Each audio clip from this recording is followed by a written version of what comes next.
Good afternoon. We're doing this for the purpose of sharing with you the latest news on the travel requirements to and from the United States.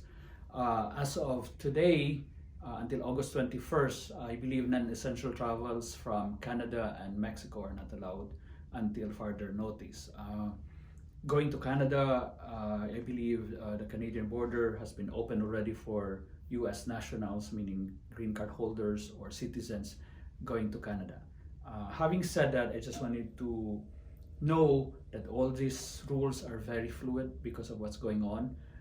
Requirements change day by day, just to be on top of it.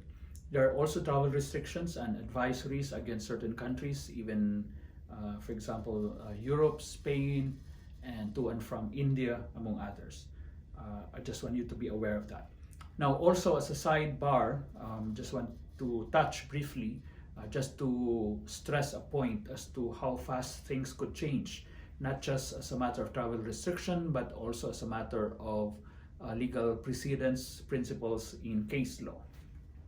I have so many questions regarding the latest Supreme Court decision in Nitz Chavez that was promulgated April of this year.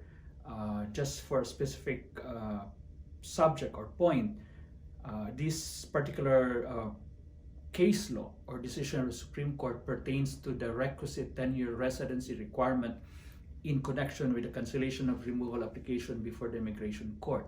Meaning, before you could apply such application, there's such an application, you need to establish that you have resided in the United States for not less than 10 years, among other requirements. I just want to focus on this particular residency, 10-year residency requirement for cancellation of removal under 240 AB1 of the Immigration and Nationality Act.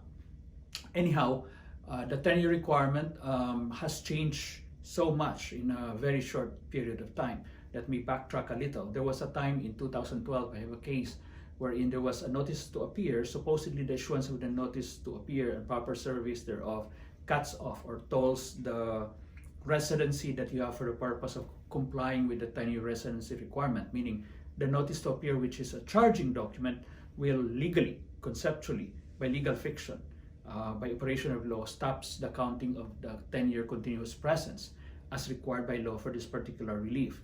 Now, I have a case before wherein we argued that the notice to appear, and this was not so clear before, we argued that the notice to appear by itself, which was incomplete, which was not properly served on our client, on the respondent before immigration court, did not have the legal effect of actually tolling or cutting off or stopping the residency requirement. We made that argument before the immigration judge here in New York because of the due process requirement, which is basic, fundamental in any legal case. The court ruled against us.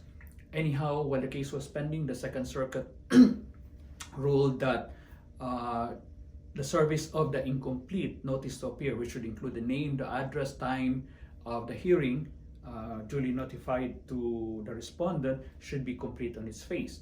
So what happened, our argument was that since the notice to appear was incomplete, initially, that's our argument, it should not be deemed completed until such time that it was proper service, proper notification of the details of the hearing, meaning time, place, and the charges against him. The judge initially denied the position that we've taken. I'm just giving an example. But a year after or two, the Second Circuit ruled in our favor, meaning the initial submission or service of the notice to appear, which was incomplete in its face, meaning it did not contain the place, time, and date of the hearing, did not have the effect of tolling the 10-year residency requirement. But this has been satisfied retroactively by the fact that the subsequent notice, which indicated the requisite notices as to time, place, and date of the hearing, cures the initial incompleteness of the notice to appear. Unfortunately, we have 13 circuits here in the United States. This was the rule here in the Second Circuit. We were able to pursue our application before the immigration court, but this went all the way to the Supreme Court June of last year, Pereira versus Session.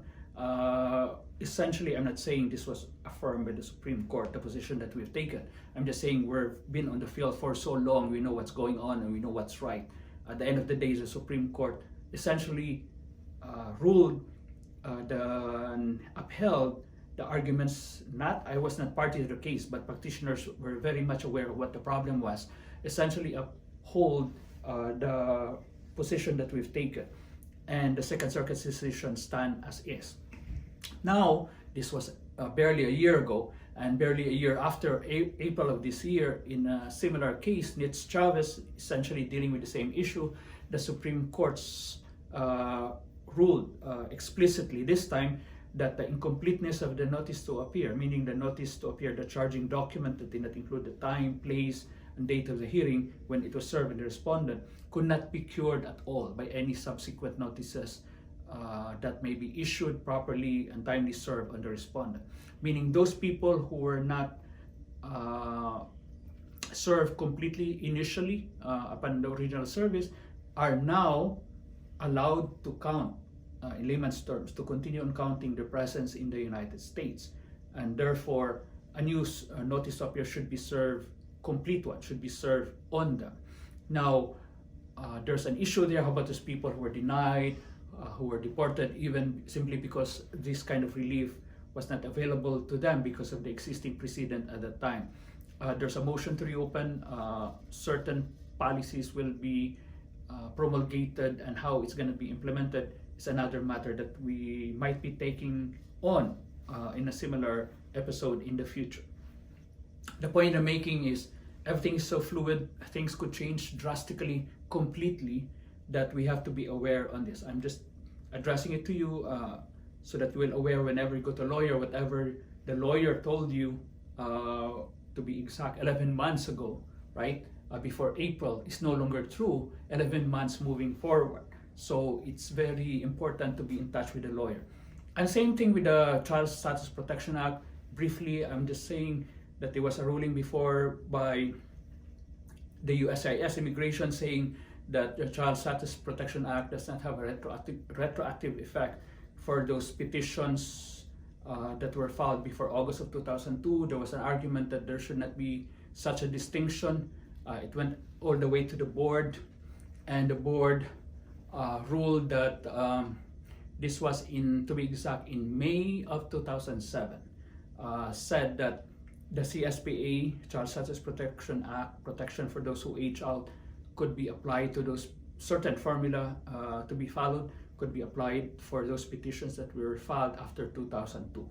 Now, the point I'm making, the law has been changed in May of 2006, and yet directing USCIS to issue the pertinent policy to implement it, but USCIS did not actually promulgate the same until a year after May of 2008. So the board decided May of 2007, the pertinent promulgation implementing rules were not issued until May of 2008. So as you could see, there might be a favorable ruling even by the Supreme Court, but it has to wind down through the bureaucracy, to immigration. They have to train officers, pertinent implementing guidelines have to be followed, implemented, trained, and actually correctly implemented in cases. So I could go on and on. The point I'm making, whatever you do when you consulted a lawyer 11 months ago may not be true. There's a possibility. When you do act on it now, especially with the change of administration, the 180-day window has already lapsed. There's so many changes unilaterally done by the Attorney General to negate or to change whatever policies have been implemented by the Attorney General under Trump's administration. So moving forward, we expect more to be of the same, in the sense that changes would roll, through the hill, through the bureaucracy, and it's like a snowball. It starts with a small ball and it goes bigger and bigger until such time everyone would be overrun and probably covered by it, so to speak. So anyway, so that's where we are. This is just for today's episode, and hopefully everything will be okay. Stay safe. Thank you.